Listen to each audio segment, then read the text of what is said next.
Bismillah ar-Rahman ar-Rahim. You are watching Lawyers TV and I'm Aslam Parvez, advocate. Today I'm going to discuss about natural law, law of nature and states law and Sharia law. قانون فطرت، قانون شریعت اور قانون ریاست. فطرت کے دو قانون، ایک شریعت اور ایک فطرت. اسلام دین فطرت ہے. دراصل لوگ ایک ہی گروہ تھے آدم اول سے لے کر نوح علیہ السلام کے پہلے تک. دراصل لوگ ایک ہی گروہ تھے.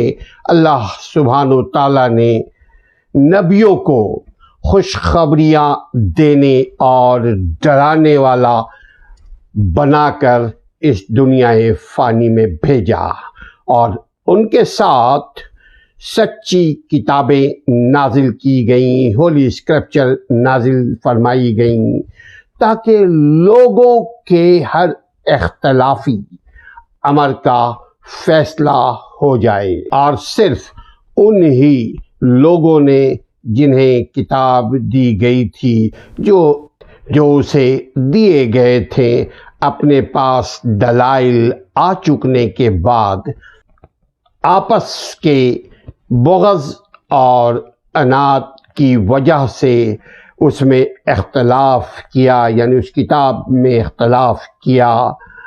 اس لیے اللہ سبحانہ و تعالیٰ نے ایمان والوں کی اس اختلاف میں بھی حق کی طرف اپنی مشیت سے رہبری کی، اور اللہ تعالیٰ جس کو چاہے سیدھی راہ، صراط مستقیم کی راہ، اسٹریٹ پاتھ کی راہ کی طرف رہبری کرتا ہے. قرآن کے نزدیک انسان نے دین فطرت پر اپنی زندگی کا آغاز کیا اور فطرت ہی کو اللہ نے دین قیم کہا. جس وقت لوگوں کو فطری تقاضوں سے سرکشی کرنا نہیں آتا تھا، یعنی نیچر کے خلاف جانا نہیں آتا تھا، اس وقت سب لوگ ایک امت تھے، امت واحدہ تھے.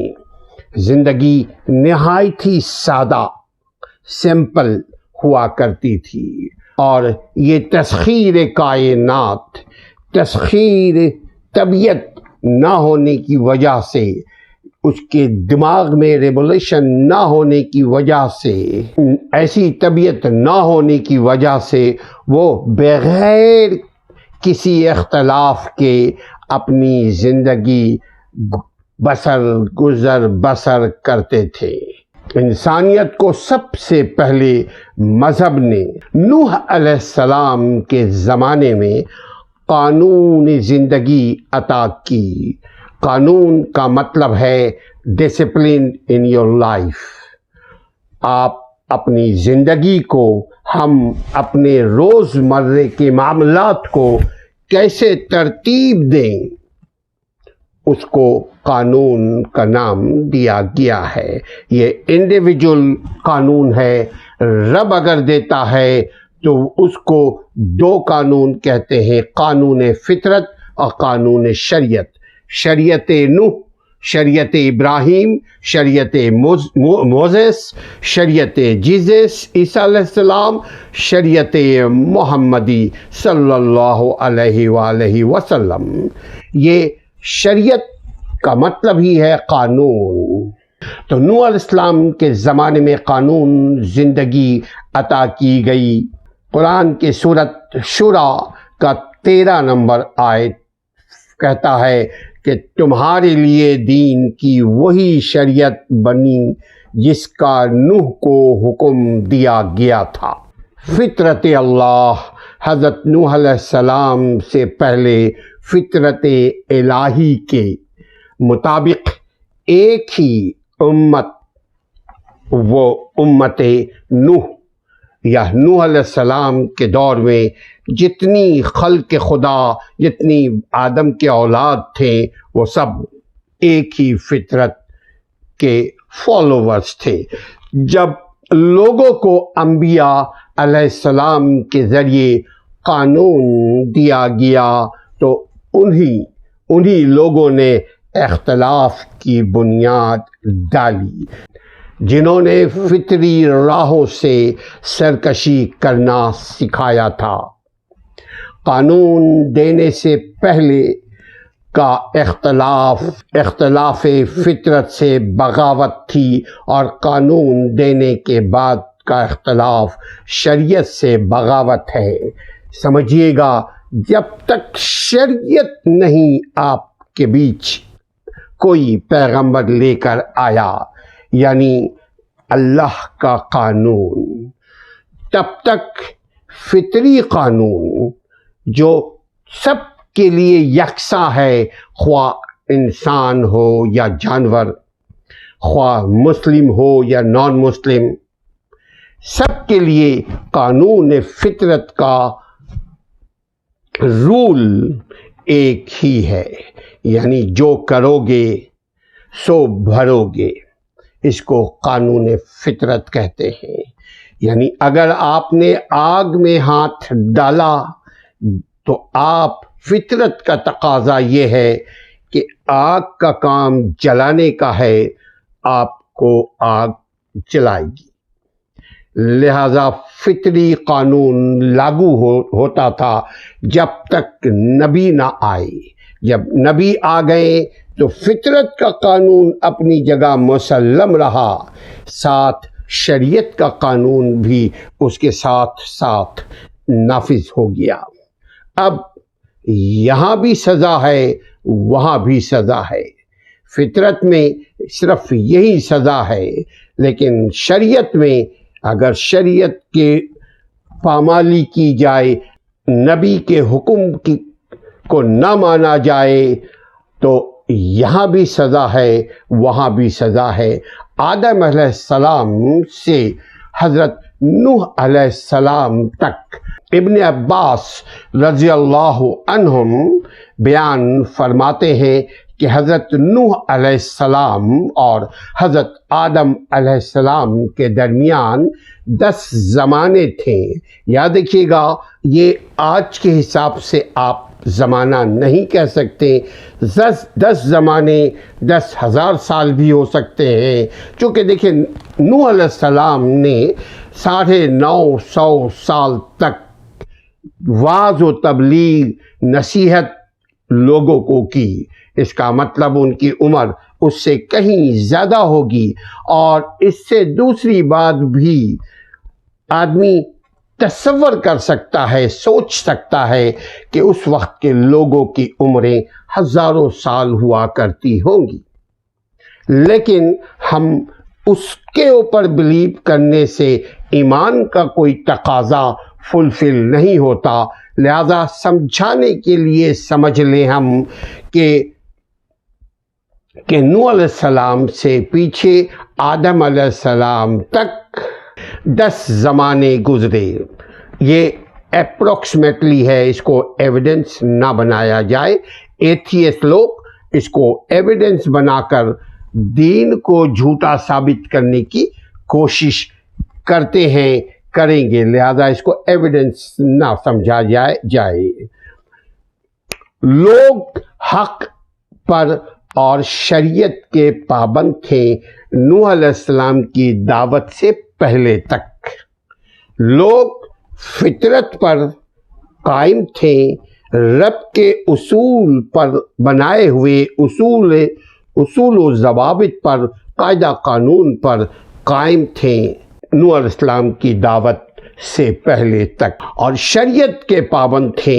پھر اختلاف ہو گیا تو اللہ سبحانہ و تعالیٰ نے انبیاء علیہ السلام کو مبعوث فرمایا آدم کے پاس، آدم کی اصلاح کے لیے۔ بلکہ آپ کی جو قرات بھی یوں ہی آیت یعنی وما کان الناس، یہ سورہ یونس کی آیت نمبر 19 آپ ملاحظہ فرما سکتے ہیں۔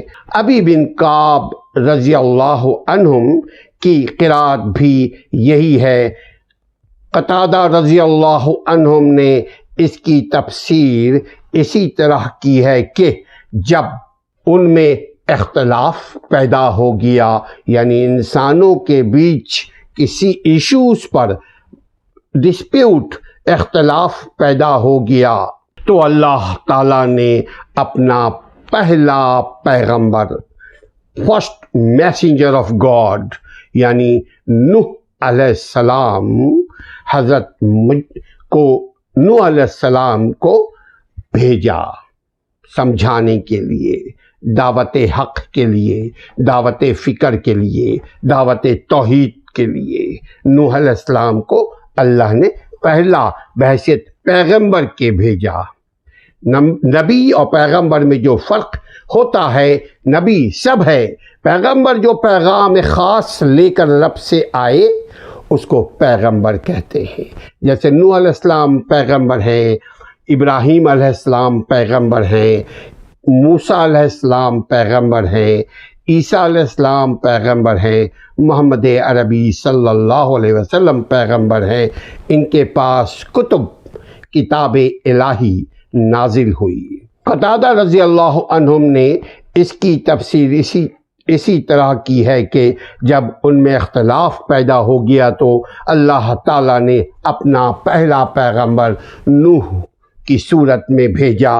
حضرت عبداللہ بن عباس جو حضور صلی اللہ علیہ وسلم کے چچا زاد بھائی بھی ہیں، عباس رضی اللہ تعالیٰ عنہ کے صاحبزادے، حضرت عبداللہ بن عباس سے ایک روایت مروی ہے کہ پہلے سب کے سب کافر تھے، لیکن اول قول معنی کے اعتبار سے بھی اور سند کے اعتبار سے بھی زیادہ صحیح ہے کہ پس ان پیغمبروں نے ایمان والوں کو خوشیاں سنائی اور ایمان نہ لانے والوں کو ڈرایا خوف الہی سے۔ ان کے ساتھ اللہ کی کتاب بھی تھی تاکہ لوگوں کے ہر اختلاف کا فیصلہ قانون الہی سے ہو جائے، قانون الہی کے ذریعے ہو جائے۔ لیکن ان دلائل کے بعد بھی صرف آپ کے حسد، آپ سے بغض، آپ سے تعصب اور ضد اور نفسانیت یعنی جو انسانی خواہشات ہے، نفسانیت کی بنا پر بھی اتفاق نہ کرنے والوں نے اتفاق نہیں کیا نوح علیہ السلام سے، اور آخر کار طوفان نوح آ کر ان سبوں کو پانی میں ڈبو دیا، سیلاب کے نظر ہو کر تباہی پھیلائی اور سب کے سب غرق آب ہوئے۔ رسول اللہ صلی اللہ علیہ وسلم فرماتے ہیں کہ ہم دنیا میں آنے کے اعتبار سے سب سے آگے ہوں گے۔ اہل کتاب کو کتاب اللہ ہم سے پہلے دی گئی، ہمیں اس کے بعد دی گئی، لیکن انہوں نے اختلاف کیا۔ نبی سے پہلے جتنے بھی آئے انہوں نے نبیوں پر نقطہ چینی کی، فنگرنگ کی، پوائنٹنگ کی، اختلاف کیا، اور اللہ پاک نے ہماری رہبری کی جمعہ کے بارے میں بھی نا اتفاقی رہی ہے، لیکن ہمیں ہدایت نصیب ہوئی۔ یہ کل کے کل اہل کتاب اس لحاظ سے بھی ہمارے پیچھے ہیں۔ نبی صلی اللہ علیہ وسلم فرماتے ہیں کہ جتنے بھی نیشن ہیں یہ نبی کے پیچھے ہیں، کیونکہ جمعہ ہمارا ہے، ہفتہ یہودیوں کا اور اتوار عیسائیوں کا یعنی نصرانیوں کا۔